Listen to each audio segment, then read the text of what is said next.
Hola, ¿qué tal? ¿Cómo están? Buenos días, bienvenidos. Aquí estamos, como siempre, listos para llevarles palabra cierta, cargado de herramientas valiosísimas para avanzar en la vida, para tomar mejores decisiones y, sin duda alguna, para acompañarlos en estos momentos tan complicados que vivimos en Venezuela luego del doble terremoto. Así que, bienvenidos a este espacio. Nosotros desde ya ponemos a su disposición las redes sociales de el canal @TelevenTV. Palabra cierta, Piso Televen, la del programa, y por supuesto la mía, que es Zambrano Miguel. Ahí estamos siempre atentos a todos sus comentarios, sugerencias, sus recomendaciones, incluso críticas constructivas, porque soy de los que cree que con respeto todo, sin respeto nada. También los invitamos a disfrutar de nuestra nueva opción de streaming, Televen Max. Entra en televenmax.com.ve, descarga y disfruta de hasta 100 canales, sin cableado, sin instalaciones y sin decodificador. Televen Max, aquí nos vemos. Tras un desastre natural, una vez superada la fase crítica del rescate y la atención de emergencias, se abre paso a una crisis determinante, la incertidumbre legal y patrimonial. La pérdida o el daño material, sumados al desconocimiento de los derechos y deberes jurídicos, pueden agravar significativamente la vulnerabilidad de quienes lo han perdido todo. La historia de grandes catástrofes sísmicas nos demuestra que la falta de información es el primer riesgo tras la tormenta. En eventos pasados hemos visto cómo la desinformación llevó a cientos de familias a seguir pagando mensualidades por viviendas destruidas, a perder indemnizaciones por vencimiento de plazos para reclamar al seguro o ver muy vulnerados sus terrenos por falta de una organización legal oportuna. No contar con asesoría legal o desconocer el marco normativo puede traducirse en abusos, desalojos, por supuesto estos arbitrarios, ¿no? O la pérdida definitiva del patrimonio acumulado durante toda una vida. Frente a esta realidad, una de las dudas más inmediatas surge entre inquilinos y propietarios. ¿Qué pasa con un contrato de arrendamiento si la vivienda colapsa o queda inhabitable por un evento natural? ¿Aplica la misma lógica para una vivienda que para un negocio o local destruido? Si la estructura no colapsó, pero requiere reparaciones mayores y no se puede habitar por un tiempo, ¿se suspende el pago del alquiler o se reduce la cuota?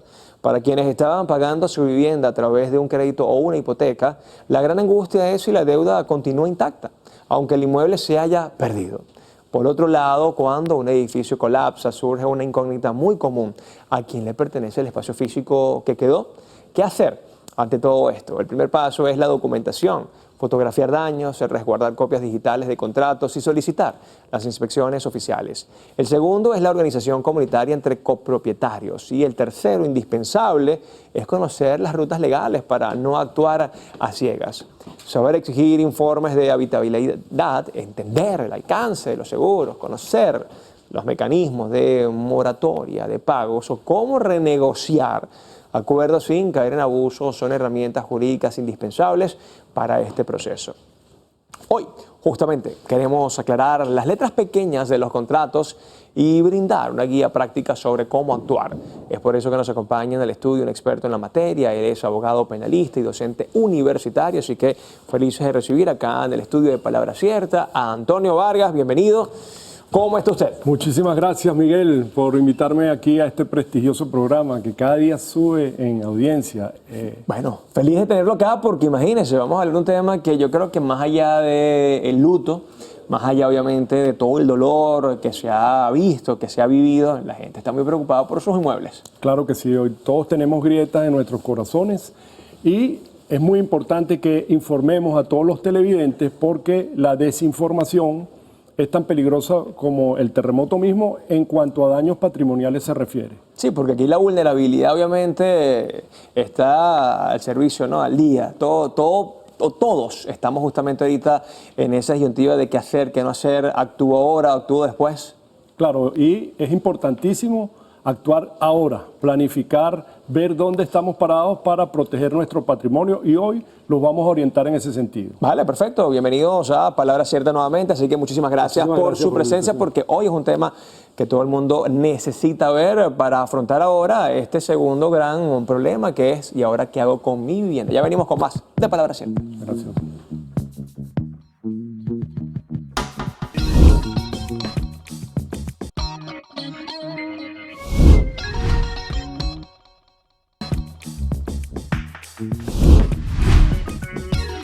Y seguimos con más de Palabra Cierta, ya listos para conversar sobre lo que la ley exige y protege después de un desastre natural con nuestro gran invitado de hoy.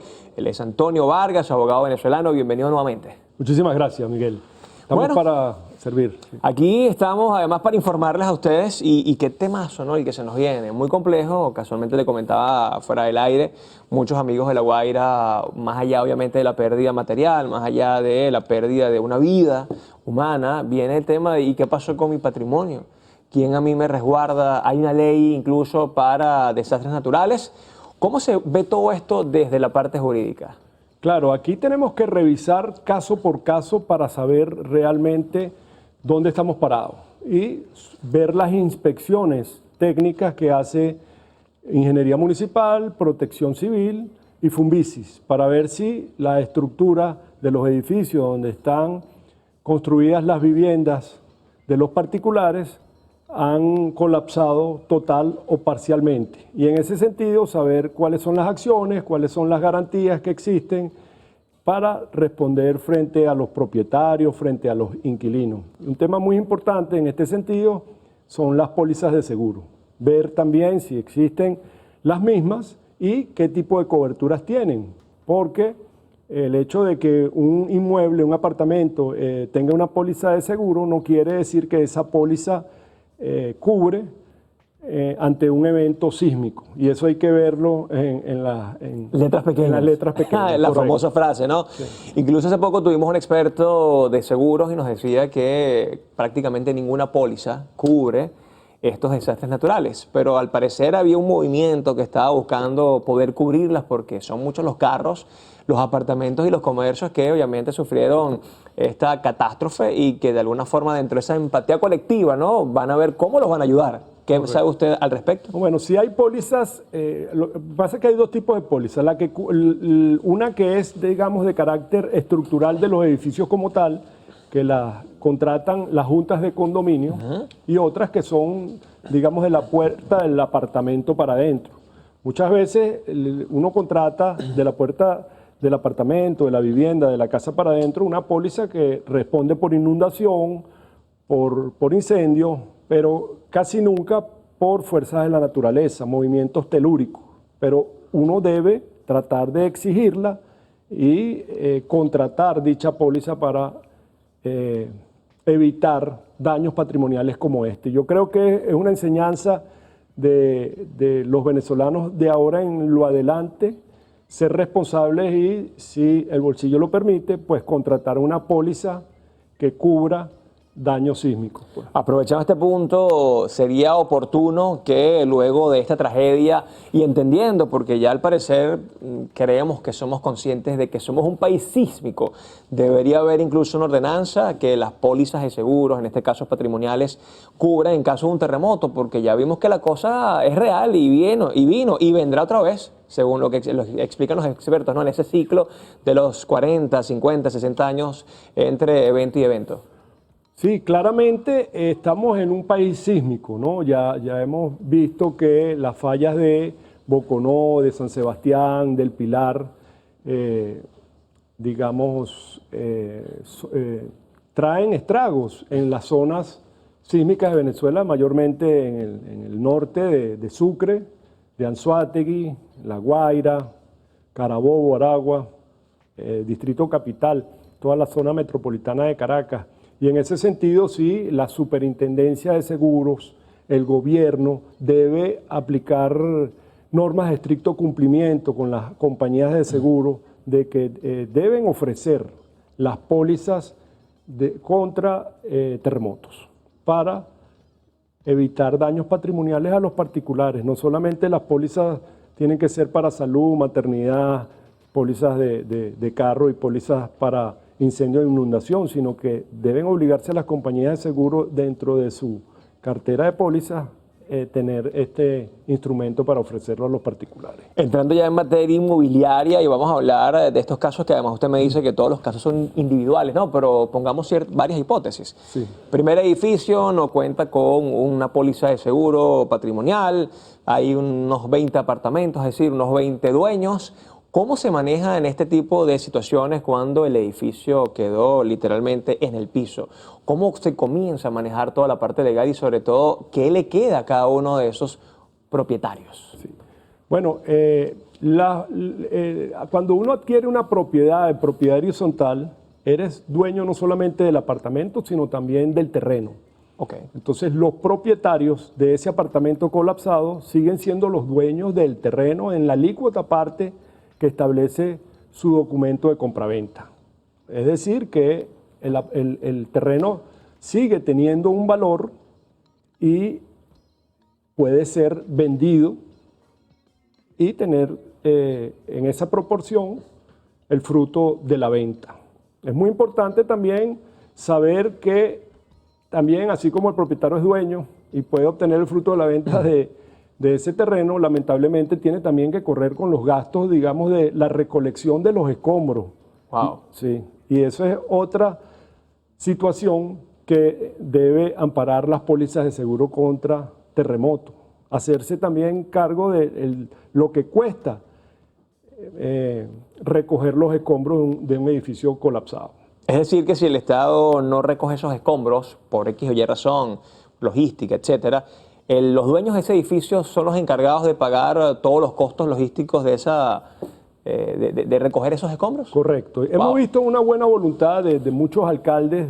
Yo aplaudo las acciones del alcalde de Chacao en este momento, por ejemplo, que se han hecho cargo de la recolección de los escombros, pero legalmente la alcaldía recoge los escombros cuando el edificio de alguna forma interfiere en las vías públicas. Ahí la alcaldía recoge, pero cuando el edificio colapsa y no está en las vías públicas, los particulares deben hacerse cargo de los escombros. Pero también es importante establecer las responsabilidades del resultado del colapso total. Y aquí es donde yo he venido diciendo en varios programas que me han invitado públicamente, que las responsabilidades podría ser del constructor si al construir el edificio no utilizó los mecanismos, las herramientas, los materiales, correcto, ¿no? Los materiales sismorresistentes que exige la norma Covenin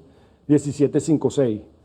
Podría ser también, podría haber responsabilidades de ingeniería municipal si otorgaron permisos o no supervisaron las obras, y podría haber también, digamos que el hecho realmente el colapso total fue por causa de fuerza mayor, pero también podría haber responsabilidades de la Junta de Condominios si no mantuvieron el edificio en buenas condiciones y si no atendieron, por ejemplo, una filtración por años que estaba afectando la estructura y debilitándola.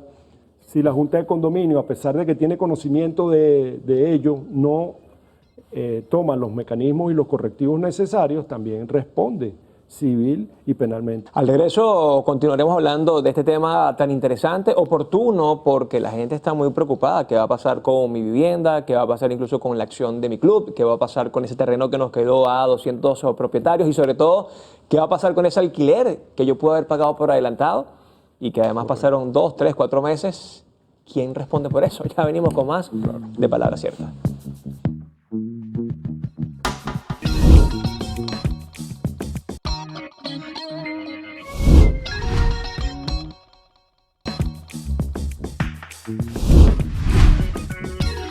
Y estamos de vuelta acá en Palabra Cierta. Estoy hablando de la ley que justamente nos puede proteger post-terremoto en cuanto a inmuebles se refiere. Por eso converso con Antonio Vargas, abogado venezolano, profesor universitario, además experto en la materia. Y qué interesante saber que sí hay leyes que nos puedan proteger. Hay letras pequeñas que incluso nos pueden salvaguardar en un momento tan delicado.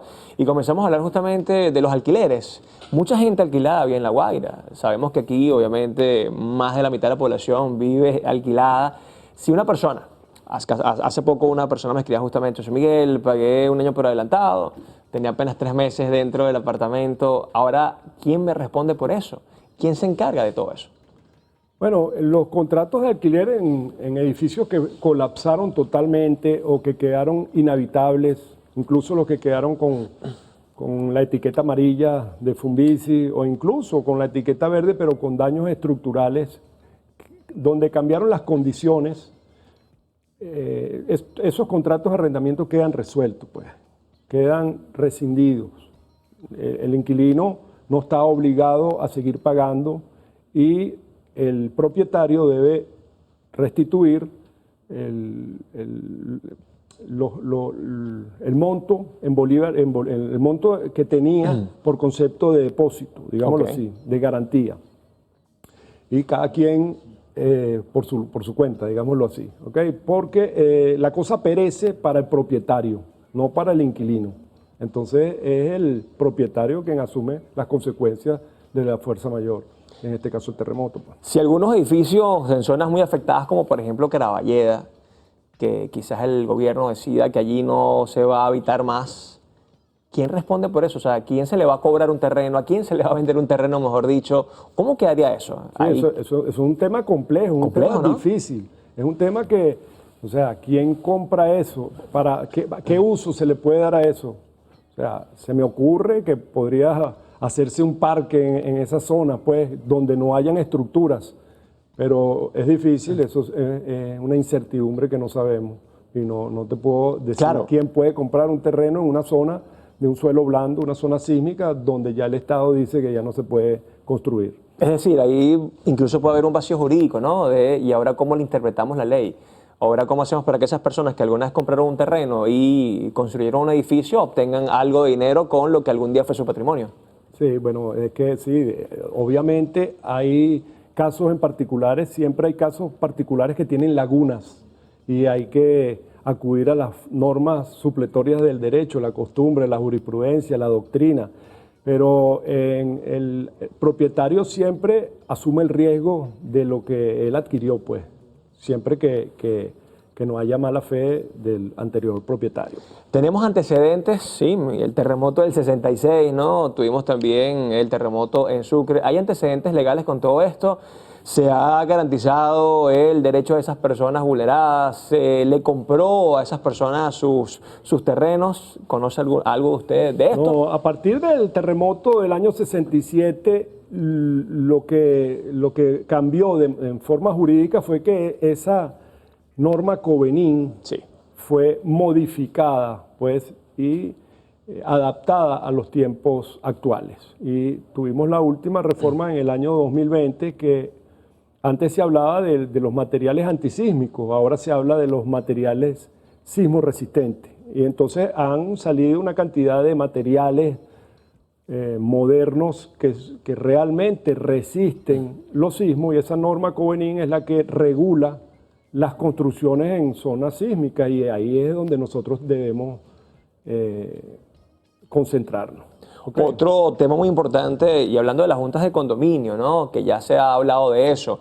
Me imagino que ahora para poder todo lo que es mampostería, arreglar cualquier tipo de afectación a un post-terremoto, esto va a hacer que esas cuotas especiales de la junta de condominio puedan aumentar. Suben muchísimo. Claro, y familias que, sí. que no puedan pagarlas, ¿cómo trabajar eso o cómo buscar ayuda legal?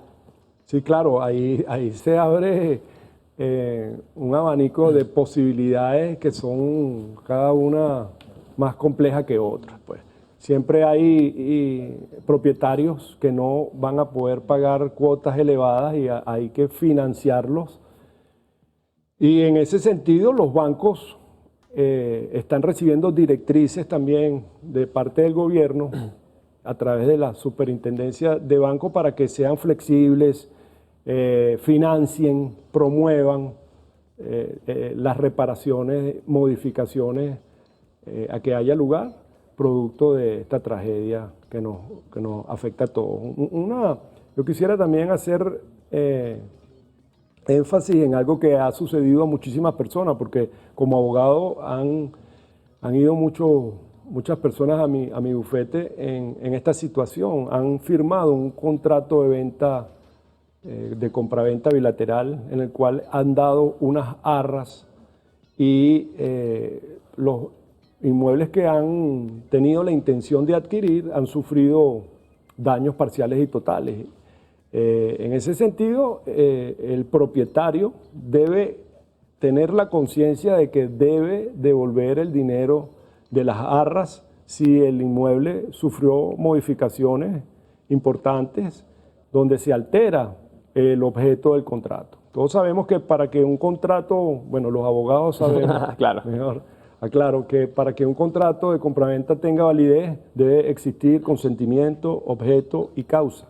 El objeto, que es el inmueble, si sufre modificaciones, está alterando la voluntad del comprador que tenía la intención de comprar, porque él no quería comprar un apartamento en un edificio con grietas, así sean de mampostería o con el ascensor que tiene daño o con las escaleras que sufrió daño. Y entonces él puede, hacer uso del Código Civil que establece que cuando ocurren eventos de fuerza mayor, la cosa sufre y perece es para el comprador y no para es para el vendedor, perdón, y no para el comprador, y en ese sentido el contrato puede ser resuelto de pleno derecho. Ahora, ¿es un acuerdo más de buena voluntad o un acuerdo más jurídico que otra cosa? Es un acuerdo jurídico, digámoslo así, es un acuerdo jurídico. Lógicamente, dentro de ese marco legal pueden haber negociaciones amistosas. Mira, yo te voy a reconocer algo para que tú también, se hicieron algunos gastos administrativos para que no salgas mal y para evitar, digamos, un buen pleito. Pero aquí debemos apelar a la buena voluntad de las partes, a la conciencia, al buen criterio, al sano juicio y al sentido común.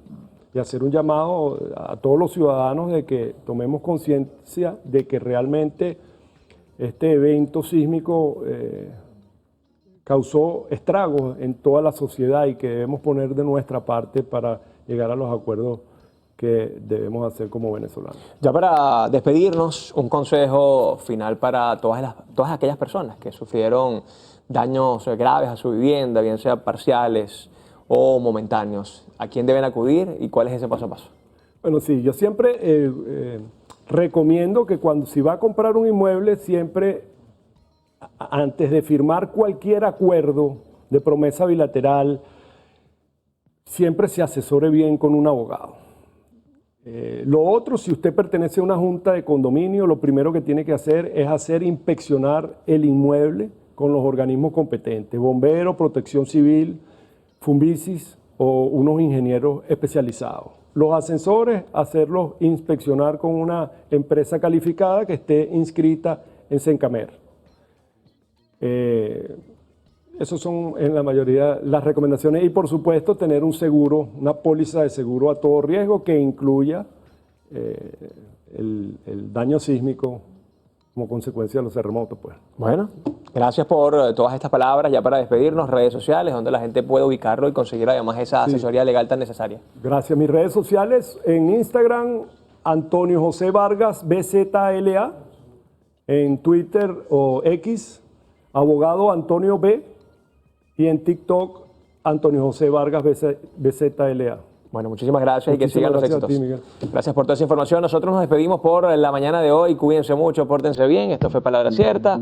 Chao, chao. Dios les bendiga.